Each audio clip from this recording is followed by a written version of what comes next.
L'homme est l'unique créature sur terre voulue de Dieu pour elle-même, et l'homme ne peut pleinement se trouver que par le don, désintéressé de lui-même.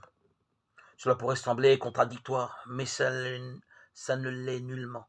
C'est plutôt le grand et merveilleux paradoxe de l'existence humaine, une existence appelée à servir la vérité dans l'amour.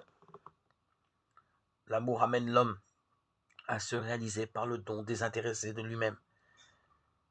Aimer signifie donner et recevoir, ce qu'on ne peut ni acquérir ni vendre, mais seulement accorder librement et mutuellement.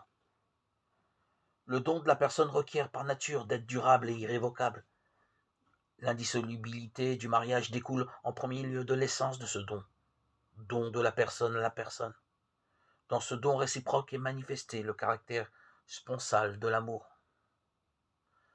Dans le consentement matrimonial, les fiancés s'appellent par leur nom. Moi, je te prends pour épouse, pour époux, et je promets de te rester fidèle tous les jours de ma vie. Un tel don lie beaucoup plus fortement et beaucoup plus profondément que tout ce qui peut être acquis, de quelque manière et à quelque prix que ce soit. Fléchissant les genoux devant le Père de qui vient toute paternité et toute maternité, les futurs parents deviennent conscients d'avoir été rachetés.